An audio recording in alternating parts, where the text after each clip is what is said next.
Well, I received your question on the discussion board. I worked out the first part of it. First of all, we got to see whether will be we can use a normal distribution to approximate the binomial distribution. So you got to check that this product here is greater than or equal to 10, and you're given. I think your numbers weren't quite accurate. You pasted into Blackboard. You meant to say, they had 547 people, and it was, I think you meant it to be 7% of the patients gain weight. And so I put in the numbers for N and P here. I get 35.6, and if it's greater than 10, you can use the normal distribution. And so to find the mean, you multiply N times P, and that gives you 38.29. Then find standard deviation. It's the square root of what we had up here, which is roughly 5.967. We want to find the probability exactly 39 patients will gain weight as a side effect. And I guess since it's a discrete probability and we're using a continuous probability curve, we got to do a correction factor, and we got to add subtract 0.5 to the 39.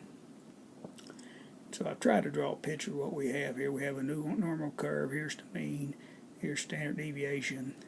We're finding the area between 38.5 and 39.5, which is there's not a big area there. So we got to convert these to z-scores first of all. So we subtract the mean, divide by standard deviation. I guess if you don't use table in the back, you round to nearest hundredths. And you also took the 39.5 and subtracted mean again, divide by standard deviation, round to nearest hundredths.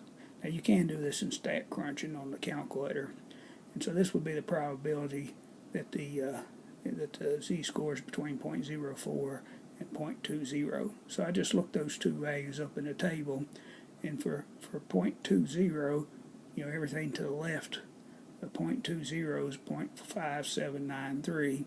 And everything to the left of a positive 0.04, which would be this here, would be 0.5160.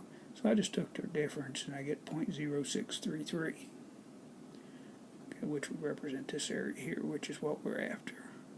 The z-scores give you everything, all the area to the left. So you got to subtract these two. I started part B. I didn't finish it. I ran out of room on the paper, but you want to find out the probability that the patients, 39 patients will have, no more than 39 patients will have weight gain. And so you got to do correction factor since it's discrete probability. Then you have to find the z-score for this just like you did here. And you could then look it up in a table, and that'll be the answer. I hope this helps.